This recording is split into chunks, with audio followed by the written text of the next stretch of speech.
The tires screeched just slightly as my son Tyler's black SUV rolled onto the gravel driveway, the weight of the vehicle crunching softly as it came to a stop beside the flower bed my wife had spent all spring perfecting. It was a peaceful afternoon, birds chirping, sun hanging low over the lake, and the soft hum of weekend life settling in across our gated community. But peace never lasted long when Karen was watching. Before Tyler had even shifted the gear into park, the blinds across the street snapped open, and a face appeared, tight-lipped, wide-eyed, and clearly on high alert. Karen, our neighbor and self-declared head of the HOA, had spotted something she didn't like. Tyler opened the door and stepped out, his boots polished to a mirror shine. The sunlight caught the medals on his chest, the ribbons on his uniform catching a soft breeze. He looked every bit the soldier we'd raised, proud, strong, respectful. I was already heading down the porch steps with a grin, arms wide open. It had been 6 long months since we'd seen him, and though he tried to FaceTime when he could, it never filled the gap. My wife stood at the top of the steps, her military posture still present even in retirement, her sharp eyes glistening just slightly with pride. But before Tyler could make it halfway to us, the front door across the street flew open and Karen stomped out like a wind-up toy ready for war. She had her phone in one hand and a frown carved deep into her face. "Hey! Excuse me. You can't just park here without a permit," she barked, marching directly toward Tyler as if she had jurisdiction over our driveway.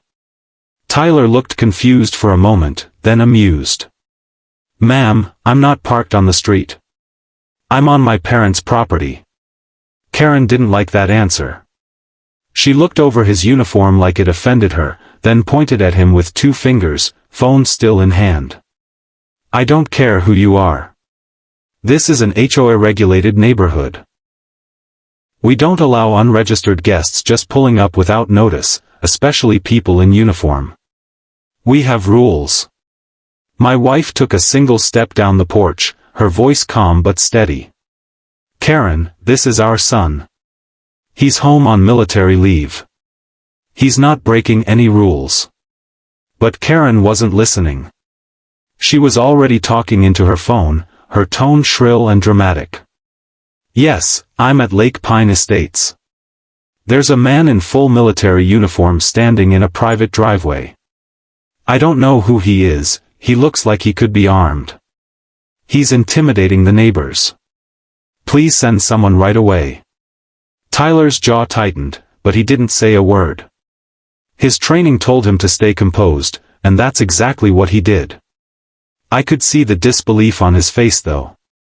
He had deployed to dangerous zones, trained new recruits, and served honorably, only to come home and be treated like a criminal by a suburban busybody with a grudge and a clipboard.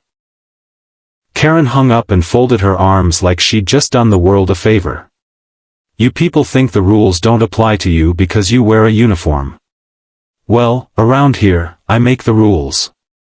The audacity was stunning. I started to speak, but my wife gently touched my arm.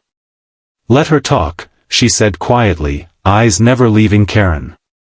"Let her finish digging the hole." 10 minutes passed in tense silence. Karen stood near the curb, arms still crossed, glaring like she expected Tyler to run or confess to something. Tyler stood tall, hands at his sides, posture perfect. My wife and I stood just a few feet away, watching, waiting. Then we heard it, the soft whir of sirens approaching, then 2 patrol cars pulling onto our quiet street. Karen's expression lit up like Christmas morning. She rushed toward the first cruiser as the officers stepped out, both of them surveying the scene with that cautious yet routine cop awareness. "Thank God you're here," Karen began dramatically. "That man right there, he's suspicious. I don't know what he's planning, but he refused to identify himself and he's wearing full military gear. It's not normal. He could be dangerous." One of the officers turned toward Tyler, who had now taken a single step forward and stood straight, still silent. The officer approached slowly, calmly. "Afternoon, sir. Mind telling me your name?" Staff Sergeant Tyler Morgan, United States Army, he replied clearly, without hesitation. I'm home on leave visiting my parents. The officer nodded slowly. Do your parents live here? Yes, sir. Right there, he pointed behind him to us. The officer glanced our way, and that's when my wife stepped forward. She'd been quiet this whole time, but the look in her eyes meant business. Officers, she said smoothly, I'm retired Colonel Sarah Morgan, United States Air Force. This is my home. That is my son. I suggest you verify his identity through military ID if needed, but I can assure you, he belongs here. One of the officers froze for just a moment, then blinked and stood upright. Ma'am. Colonel? His voice shifted instantly. The second officer, recognizing the insignia still faintly visible on my wife's jacket, worn out of habit and sentiment after her retirement ceremony, snapped to attention and saluted. Colonel. Didn't recognize you at first. My wife returned the salute without blinking. At ease, gentlemen. Karen stood off to the side, face twisted in disbelief. Wait, you're a colonel, she stuttered. And he's your son? Her voice cracked like she couldn't believe the reality in front of her. You called the police on my son while he was arriving home from duty, my wife said flatly. And you accused him of being a threat. I'd like to know on what grounds. Karen looked like she might faint. The officers, now clearly uncomfortable, turned toward her. Ma'am, calling 911 to report a fake threat is a serious matter, one of them warned. You said he was armed and threatening. That's not what we see here. Karen's face went pale. I didn't mean. I was just trying to protect the neighborhood, she mumbled. But no one was listening anymore. The moment had passed. Karen's moment of power had turned into a moment of shame, and the look on her face made it clear, she'd finally met a rule she couldn't bend. The air felt thick with tension as the officers turned their full attention from my son to Karen, whose face had shifted from smug certainty to pale disbelief. She had called the police under the assumption that a man in uniform, her neighbor's son, was some kind of threat. And now, in front of two local law enforcement officers who had just saluted my wife, a retired colonel in the United States Air Force, she stood exposed for exactly what she was, someone who saw a uniform and panicked, not because of danger, but because of her need for control. One officer walked back to the patrol car to run Tyler's information, though at this point, it was obvious he was who he said he was. The other officer remained, still standing near Karen, arms folded now, not in aggression, but in a posture that showed he'd dealt with her type before.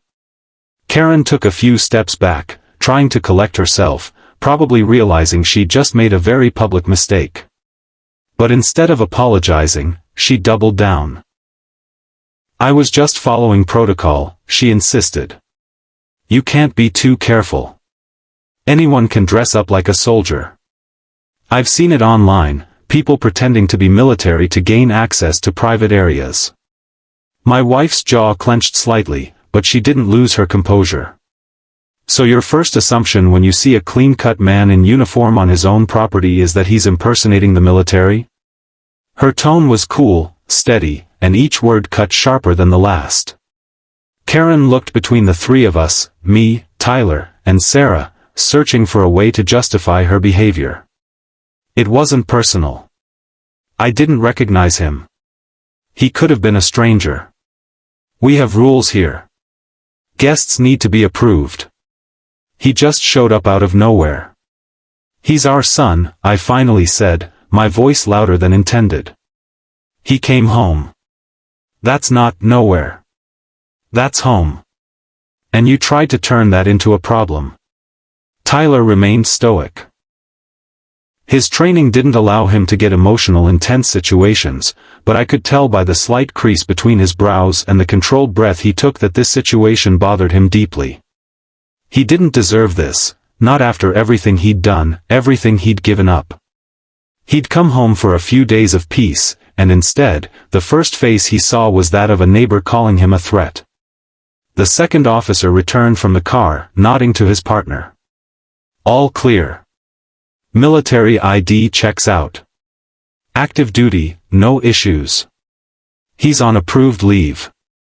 The officer turned to Tyler and said with a respectful nod, "Thank you for your service, Sergeant." "Yes, sir," Tyler replied quietly, his eyes not on the officer but on Karen, who still refused to look any of us in the eye. "We're sorry this happened," the officer added, looking between me and Sarah. "It's clear there's no danger here. We'll file this as a misunderstanding unless you choose to pursue any complaint, ma'am." He was addressing my wife now, and I knew he wasn't just being polite, he was offering her the opportunity to press for action. "Thank you, officer," she replied. "We'll decide after reviewing the footage from our security cameras. We record everything, including audio, from the front lawn.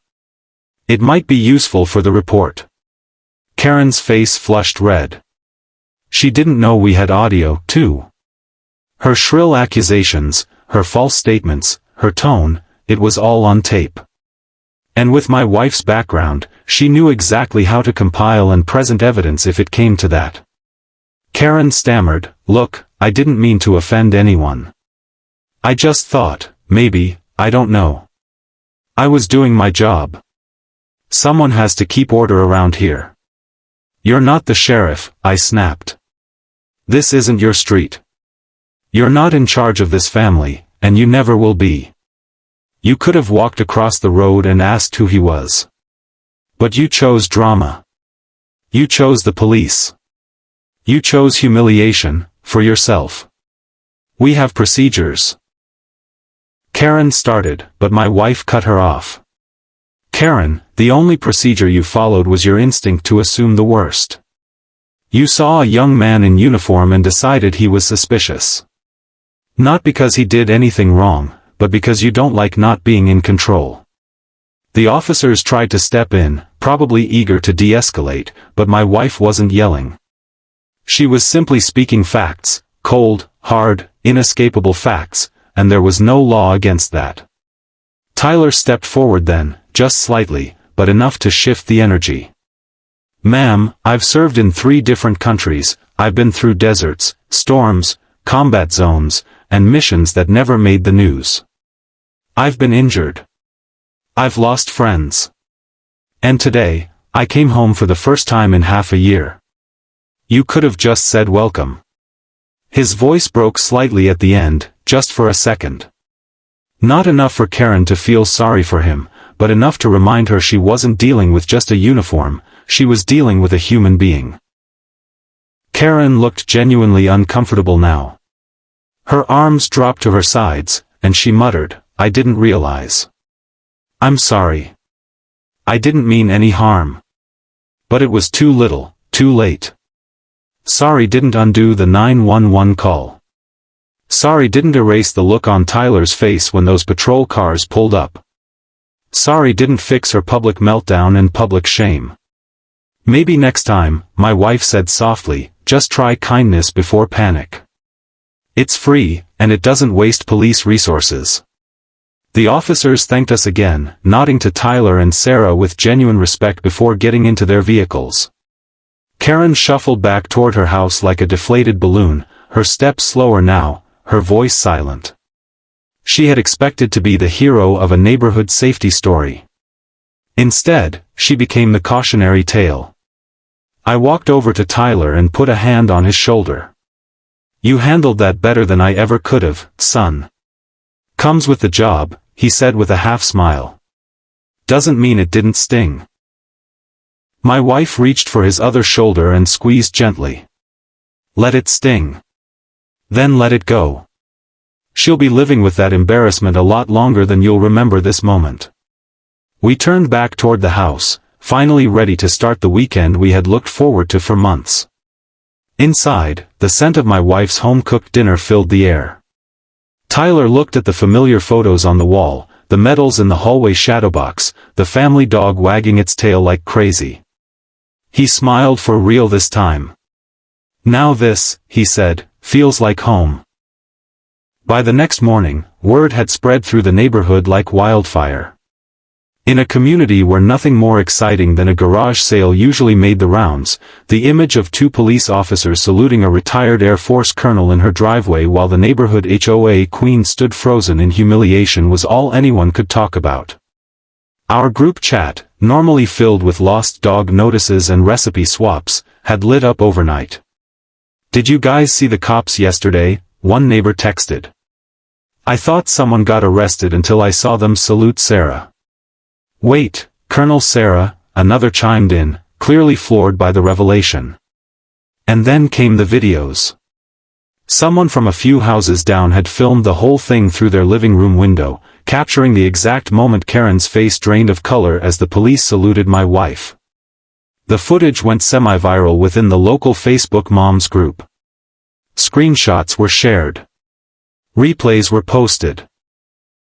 Karen's meltdown was no longer just our private little drama, it had become the neighborhood's guilty entertainment. But despite the buzz, Karen herself had gone completely silent.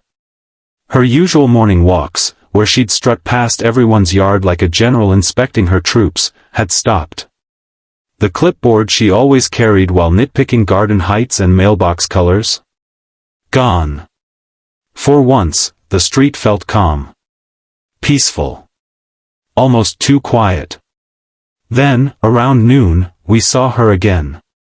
Karen peeked out from behind her curtains, scanned the neighborhood, and cautiously stepped outside to check her mail. But the swagger was gone. The confidence she usually wore like perfume had evaporated. And I'll admit, there was a smug little part of me that enjoyed watching her fumble for her keys like a kid caught sneaking out of class. Still, we weren't out for revenge. Not really. We just wanted peace. We wanted the same respect she demanded from everyone else, except we didn't need a title or a board to feel important. My wife didn't serve over 2 decades in the military just to come home and be treated like a trespasser by someone who thought rules mattered more than people. That evening, while we were out front with Tyler setting up a grill for dinner, Karen approached. Slowly. Cautiously. Like someone walking into enemy territory. She held a small envelope in her hand and kept glancing between me and my wife, unsure of where to look. Good evening, she said, her voice unusually soft. I wanted to apologize. Again. About yesterday. My wife didn't say anything right away. She just gave a polite nod, nothing more. Karen took that as a sign to continue. I was out of line. I know that now. I acted rashly, and I embarrassed myself. I embarrassed the neighborhood. She held out the envelope awkwardly. This is just a letter. An apology. And a small donation to the local veterans group in your son's honor. It's not much, but I wanted to do something right after doing something so wrong. I took the envelope and gave it a glance. Inside was a neatly typed letter and a $100 check made out to the local American Legion chapter. My wife looked at it, then at Karen, and finally spoke. Thank you, Karen. That's appreciated. But the lesson here isn't in the check. It's in what you assume about people before you know who they are. Next time, ask before you accuse. Karen nodded quickly, almost too quickly, and backed away with a nervous smile. Absolutely. You're right. Completely right. I'll do better. She turned and practically speed-walked back to her house, clearly relieved the interaction hadn't been worse. As soon as she was gone, Tyler let out a chuckle. That woman terrifies me more than my drill sergeant, he joked, flipping a burger on the grill. At least my sergeant never hid behind window blinds. My wife smirked. Your sergeant probably didn't call 911 on you for standing still either.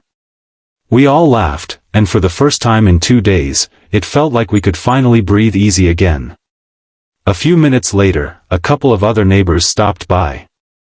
One brought over a pie, another handed Tyler a gift card for a local barbecue joint.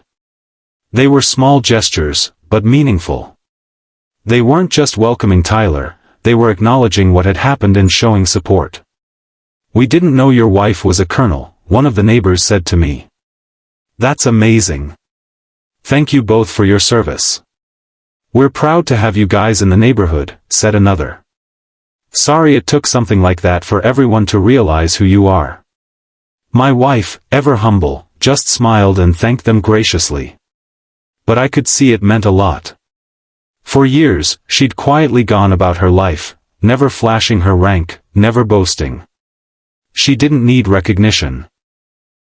But when it finally came, and in the face of such blatant disrespect, it mattered.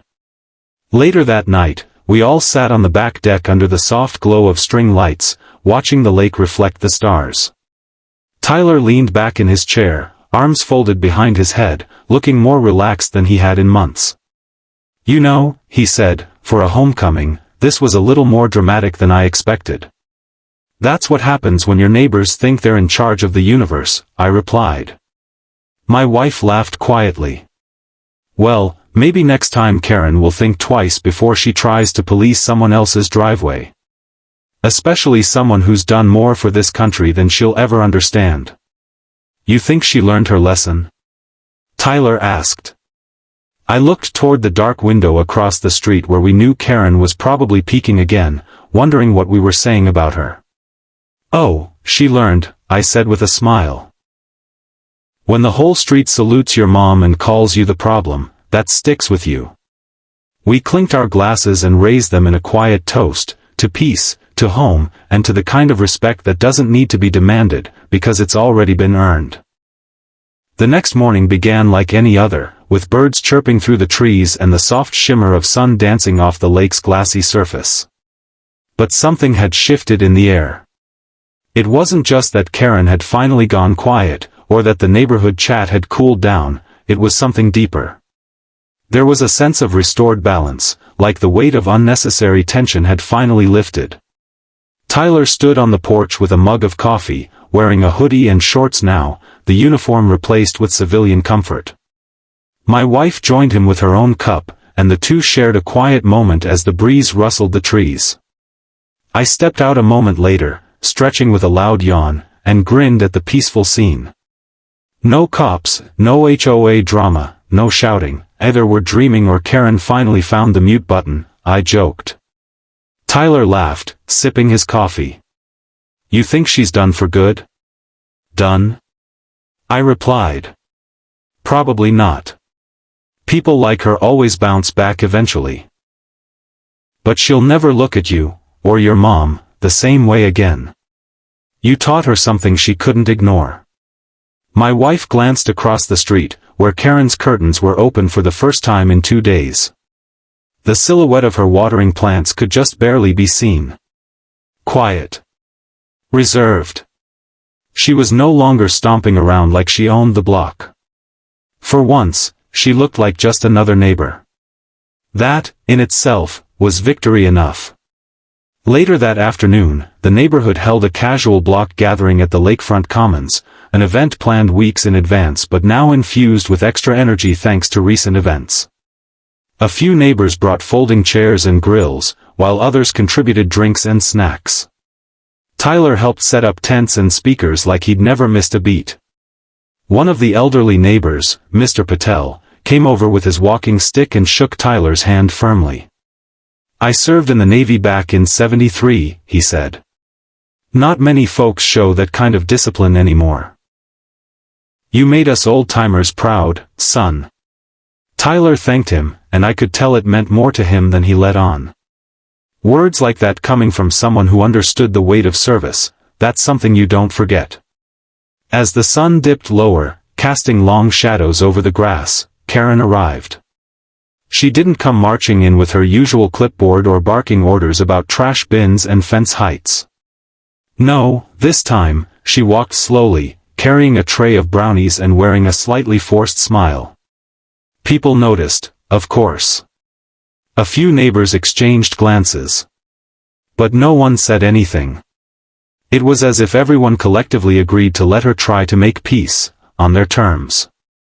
She approached our picnic table cautiously. "Colonel Morgan," she said, looking at my wife. Hope it's okay that I brought these." My wife looked up, smiled politely, and gestured to an empty space on the table. "Sure. Set them down." Karen placed the tray gently, then turned to Tyler. "Sergeant," she said carefully, "I hope your time home is restful." Tyler looked at her for a moment, then nodded once. "Thank you, ma'am." Karen lingered, clearly unsure whether to stay or leave. She glanced at me next. "I really did want to do right. I know I went about it the wrong way. And I didn't know who I was dealing with." I gave her a shrug. "That's kind of the point, Karen. You didn't ask. You assumed. You wanted control instead of clarity. And you brought cops to our doorstep because of your own discomfort." Her face tightened just slightly, but she didn't argue. "You're right," she admitted. "I did. And I embarrassed myself. All I can say is, I'll try harder." My wife spoke then, voice calm and direct. "Trying harder means more than showing up with brownies. It means treating every neighbor with the respect you expect in return. Rank or no rank." Karen nodded again, turned, and walked away to greet another group, trying to blend in for once. As the evening wore on, the music played, laughter filled the air, and kids splashed along the lake's edge. It was exactly what a neighborhood gathering should be: simple, kind, and without tension. No yelling about fence codes or flower bed violations. No false accusations. Just community. As dusk settled, one of the teenage neighbors stood near the speaker and asked everyone to give a quick round of applause to Sergeant Tyler Morgan for showing us what real service and real composure look like. The group erupted in cheers, claps, and a few whistles. Tyler looked stunned, but he smiled, raised his hand humbly, and nodded. I watched as Karen, sitting at a distance on a folding chair, clapped too, slowly, awkwardly, but she clapped. My wife leaned toward me and whispered, "Well, that's new. Growth looks weird on her," I joked. "Let's not scare it away." Later that night, back on our deck, we sat under the stars once again. The lake shimmered silver, and fireflies danced over the grass. Tyler rested his feet on the railing, sipping a soda. "So, think next time I come home, we'll skip the whole police salute drama?" "No promises," my wife teased. "But maybe next time, the welcome party will involve fewer accusations." "Still," Tyler said, staring out across the water, "it was worth it. Every moment. Even the stupid stuff. It reminded me that home isn't about how quiet things are, it's about the people who stand up for you when things get loud." I smiled, proud beyond words. My wife reached over and held his hand. "And remember," she said, "you don't need a uniform to deserve respect. But sometimes, you need to wear one to remind people what it looks like." That night, the stars shined brighter than usual. Maybe it was just the clear skies. Or maybe it was the weight that had lifted off our family. Whatever it was, it felt like peace. Real, earned, lasting peace. The kind that no HOA rulebook could ever manufacture.